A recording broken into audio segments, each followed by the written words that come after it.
jadi seperti dihisap. Dan tadi aku dapat gambaran pada saat aku memancing mereka menggunakan, ternyata mereka malah kayak, iya puja kami, harus yakin bahwa kami di sini terkuat. Tapi aku yakin mereka bohong. Yang kuat di sini bukan para siluman itu. Oke, jadi memang ternyata sosok-sosok yang menyerupai buaya itu senang dengan anak kecil, apalagi makannya kayak ubun-ubun anak gitu. Betul kata Syah. Makanya kalau kita lihat di sini sebenarnya nggak ada gerbang apa-apa, tapi entah kenapa justru tubuh atau jenazah itu selalu nyangkut di daerah sini. Iya. Karena ada mungkin portal dari mereka gitu ya, Fris? Jadi kayak tertabrak. Dan itu Ada ada gerakan lagi lagi. gerakan di sana. Coba mending kakak tanya. Jangan-jangan sosok ini emang kenal sama sosok yang kita cari. Itu rumputnya kelihatan banget loh di kamera aku goyang. Kayak ada Tapi sesuatu nggak ada di situ, binatang. iya. Jadi wujudnya itu seperti sosok manusia, tapi dia berjalan merangkak.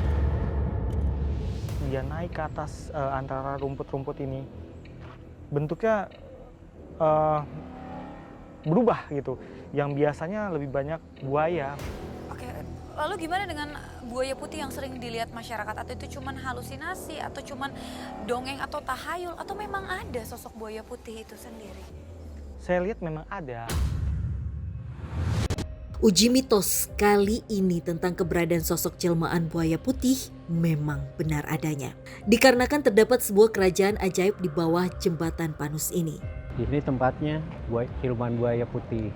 Buaya putih gitu aja. Di jembatan sini, di kolong jembatan. Tak bisa dipungkiri banyaknya cerita mistis dan fenomena astral di jembatan ini membuat segelintir orang melakukan hal-hal negatif seperti melakukan pesugihan. Kalau pesugihan memang ada di air pancoran itu. Kadang-kadang orang yang mau naik pangkat, kadang-kadang ya yang mau bercerai jadi nggak jadi bercerai gitu. Oke, lalu gimana dengan buaya putih yang sering dilihat masyarakat? Atau itu cuman halusinasi, atau cuman dongeng atau tahayul, atau memang ada sosok buaya putih itu sendiri? Saya lihat memang ada. Berarti memang di tempat ini ada sosok yang menyerupai buaya yang mungkin tidak sengaja terlihat oleh masyarakat yang entah sekedar lewat di jembatan ini atau memang memancing seperti yang tadi Frisly dan juga Rudy katakan. Kita bisa coba komunikasi nggak sih dengan sosok yang ada di sekitar sini? Karena memang selain kita mau cari tahu soal buaya putih, kita juga mau tahu tentang Eti. Ya, coba Kak Rudy mungkin kalau tadi dia udah merubah wujud ke aku, mungkin dia mau komunikasi sama kakak? Dia.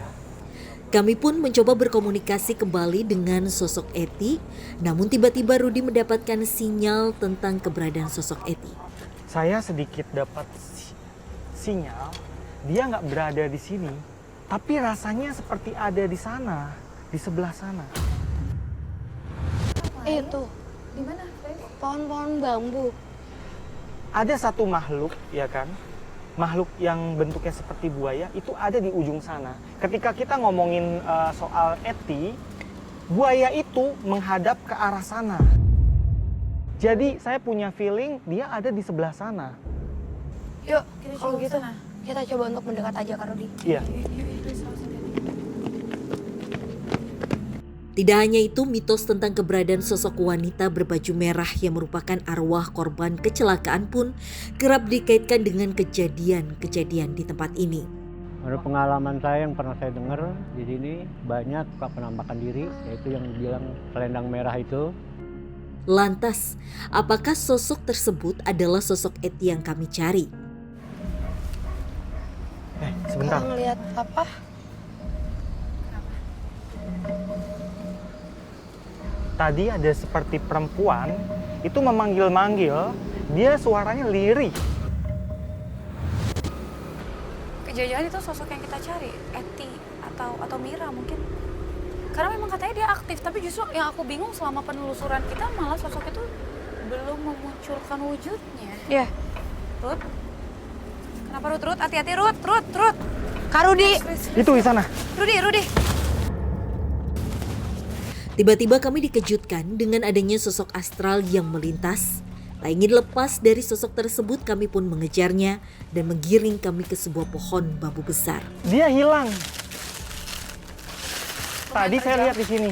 Namun tiba-tiba sosok tersebut menghilang. Kami pun mencoba mendeteksi keberadaan sosok wanita tersebut. Priestley, coba Ya. kamu konsen cari di mana dia. Tadi dia ada di sini, Pris.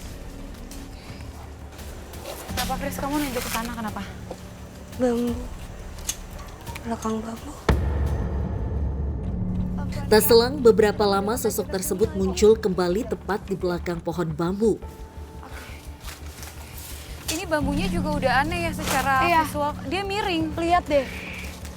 Mungkin kenapa dia juga suka muncul di bambu yang ini karena memang landai, tempat yang landai itu sangat disukai oleh sosok-sosok perempuan biasanya. Oke. Awas hati-hati, Ruth. Oke, boleh didefinisiin mungkin sosok perempuannya seperti apa? Sekarang perempuannya ada di sini, di samping kita. Dia tuh matanya sayu, wajahnya pucat, rambutnya segini, dan dia pakai baju merah. Dia melihat kita seperti ini. Dia melihat ini seperti tatapan marah, dendam, apapun itu. Seperti orang yang sedang menatap musuh. Padahal kita datang ke sini kan baik-baik dan kita baru pertama kali datang ke sini. Tapi dia tuh menatap kita tuh kayak musuh bebuyutan. Boleh diajak komunikasi mungkin apa ini sosok Eti yang kita cari? Siapa kamu? Rudy lagi coba komunikasi dengan sosok perempuan di sini, cuman kita masih belum tahu ini apakah sosok Eti, Mira atau mungkin sosok Tim, lainnya. boleh saya minta lilin? Kenapa harus pakai lilin, Ruth atau Fris? Tiba-tiba, waktu saya ajak dia ngomong, dia nggak mau ngomong. Dia seperti bungkam, dia tetap marah. Dan kemudian tiba-tiba dia malah bilang, saya mau api. Kenapa? Kenapa, Fris? Kakak bilang api, aku ngerasa belakangku panas banget. Tiba-tiba juga langsung ada angin, tapi cuma ada di atas kepala kita aja, Kak Rudi. Oh, Kayaknya apa ada hubungannya dengan api? Sebentar, Ada suara-suara juga dari atas. kamu minta api. Sekarang cerita ada apa? Oke, Kak Rudy masih coba untuk komunikasi dengan sosok kali ini karena tadi dia seperti tidak mau berkomunikasi karena membutuhkan media seperti api. Eds. Itu kenceng banget loh suaranya. Kenapa? Itu kenapa? Ada apa ya di situ ya? Rut. Kenapa ini? Guys, kenapa di Apa itu? dalam situ nggak ada apa-apa, Kak. Sebentar. Nggak Kita ada belum apa-apa dan selesai. ini nggak mungkin bisa gerak. Kokoh banget ini. itu kenapa ya? Dia marah maksudnya atau gimana kok? Dia justru malah seperti ketakutan, seperti gregetan. Tapi dia nggak gamblang.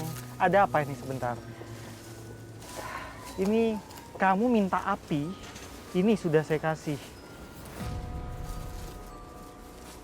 Oh, maksudnya api ini adalah simbol api ini sesuatu yang panas. Jadi ini adalah tentang kebencian, tentang amarah.